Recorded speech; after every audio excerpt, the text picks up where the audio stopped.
Hyderabad Literary Festival is organized by Muse India. It's a literary e-journal which started in 2005. The main objective of Muse India is to focus on Indian writing in English as well as in English translation. Every year, Muse India used to organize a small Muse meet, a gathering of about 20 to 30 writers who contributed to Muse India, and we used to come together, usually in December, to spend a day together in Hyderabad. Sometime in 2009, we became a little more ambitious. And we also saw that several cities in India had their own literary festivals. So we thought, why not turn this Muse Meet, an annual Muse Meet, into an annual literary festival? And then we also realized that it can no longer be the Muse Literary Festival, because we are in Hyderabad, a city which is known for its multiple cultures, multiple languages, and multiple literary traditions. So we thought that it was only appropriate that the festival should be named after the city. And therefore, that's how the Hyderabad Literary Festival made a beginning in 2009. We held the first literary festival in 2010 December, and we should have had our second literary festival in 2011, in December 2011. But then one of the suggestions that came was that it would be better for many writers of Indian origin who live abroad, that if we hold it in January, there are chances of their participating in the festival would be higher. So several writers wrote to us saying that, why don't you postpone it to January? So that's how, instead of holding the second edition of the festival in December 2011, we pushed it a little back and held it in 2012 January. And since then, we have taken a decision that every year we will be organizing the Hyderabad Literary Festival in January. The objectives of the festival are three. One, we want to bridge the growing gulf between the local, the national, and the global writers. We want to bring these writers together onto the same platform so that they understand each other, they come to know each other, and in a way, probably, the synergy of creative energy can come out of that. The second objective of the festival is to bring together writers and readers. Writing, as we all know, is a lonely endeavor, and very often a writer never usually meets his or her reader. So we thought, this is an opportunity for us to bring the writers and readers together. That was the second objective. The third objective was to bring writers, particularly aspiring writers, young writers, writers who want to publish their works. So such writers and publishers together. So bringing writers of different global positions together, bringing the writers and readers together, and bringing the aspiring writers and publishers together were the three main objectives with which Hyderabad Literary Festival began. Two important aspects of Hyderabad Literary Festival that I would like to highlight is that one is that Hyderabad Literary Festival from day one has been a multilingual festival. For example, when we had our first festival in 2010 December, we had representation from 17 Indian languages. And we continue to hold that tradition of HLF being a multilingual festival. It is obviously so because Muse India, which organizes this festival, is an e-journal which is multilingual. So therefore, HLF also is multilingual. In 2012, that is last year, we introduced a new feature into HLF, which is to invite one foreign country as a guest nation. Last year, we invited Germany, which was celebrating the 60 years of Indo-German collaboration. We invited Germany to be our guest nation. And this year, the festival, the French Festival of India, the Bonjour India, is starting at HLF because we invited France as our guest nation this year. A feature that we added to the festival this year is to look at one Indian language at every edition of the festival in some detail. This is what we called the Indian language in focus.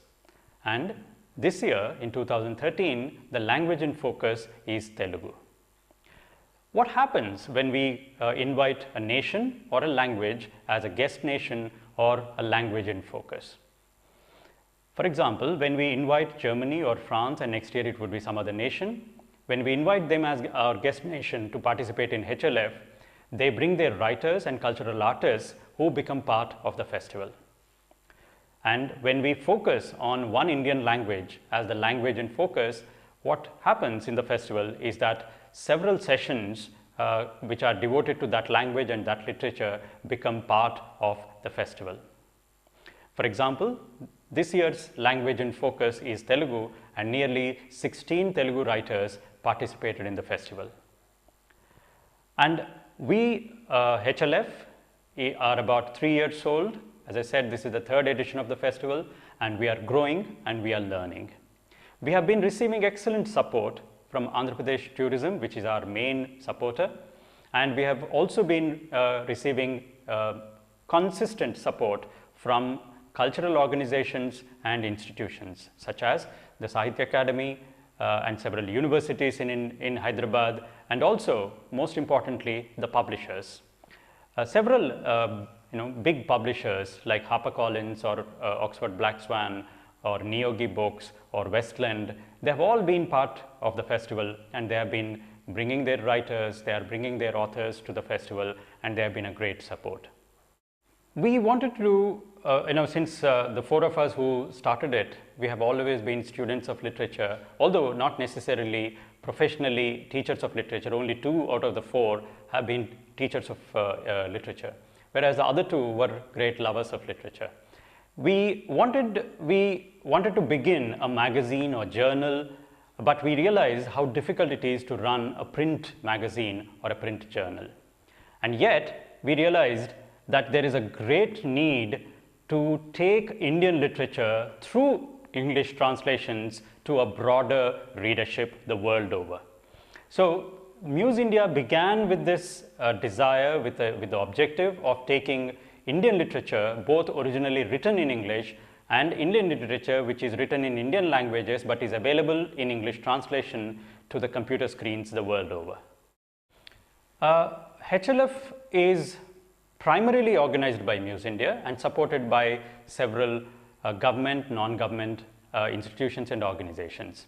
So Muse, in a way, is the backbone of HLF, and HLF reflects some of the commitments that Muse as an e-journal has had, which is, for example, to encourage young writers, to encourage writing in Indian languages, and every issue of Muse India has one particular theme which is highlighted in that edition of Muse India. I would like to mention, for example, that in order to realize some of these objectives, Muse India started National Literary Awards last year. We give these awards in 2 categories. One is the Best Translation Award, and 2, the Best Young Writer Award. And these 2 awards obviously reflect our own agenda in terms of translation and in terms of encouraging young writing. Although Muse India, as I said, is an e-journal which in a way has much less in terms of hassles compared to a print journal, and because it's an entirely web-based journal, there is a lot of flexibility and so on. But even then we realized that sometimes people may not want or may not have the energy to write a long article or a poem or a short story.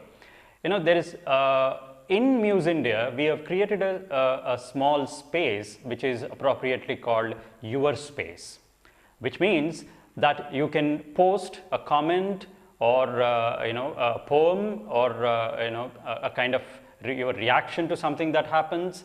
So your space is really the reader's space, and we just have a moderator for that space so that no offensive material is posted on that space and that space is not abused. So we have a moderator who generally takes a very quick look at the submissions to your space and then OKs it, which means that almost almost simultaneously as you write, you can see your what you have written on the Muse India website. So in a way, this cuts down the time between writing and publishing. We have been very clear right from the beginning that although we are very lucky in a way, because as I said, Muse India is a labor of love, because we don't have big budgets, and in a way we don't actually pay to the authors who contribute. And when they contribute, we make it very clear that the copyright lies with them. And they give us permission to publish this, but if somebody else wants to publish this, the copyright permission has to be sought from the author himself. At the same time, we would also insist that they should mention that this was originally published in Muse India. So the copyright of what is published in Muse India lies with the authors, but we would like an acknowledgement to be made to the original publication, which is in Muse India. So far, we have had only very good experiences with publishing an e-journal, because I've been to several countries outside India, and they told me that they are using the material which is available on Muse India website as part of their curriculum. I met several colleagues abroad who immediately recognized when I said Muse India, and they said that we take material that is available on Muse India as reflective of contemporary Indian writing, which is not possible if they have to depend on hard copies or books published, because there is always a gap between the writing and then publishing. Whereas what is available through Muse India is something that is absolutely contemporary, and I have met several colleagues in universities abroad who are using the material that is available on Muse India as part of their curriculum on either Indian writing in English or world literature and so on. These days, almost every Indian city has a literary festival of its own. But I think the USP of HLF is that it's a multilingual festival. Unlike several other festivals, perhaps better known festivals, we are not exclusively a festival for English writers. Other festivals have also included Indian languages into it, but it's a kind of a later edition. Whereas HLF began with this mandate that it will always be a multilingual festival. That, I think, is our USP. Yes, but they may be academics, but the reason why they are at HLF is not because they are academics. They are not, they are not here because they are professors or deans or, whatever. They are here because they are authors. So, they are here primarily as authors, and it is coincidental that they are also academics.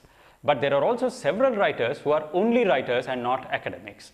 In fact, what is interesting this time in HLF 2013 is that a large number of people who have nothing to do with so-called literature with a capital L are here as authors.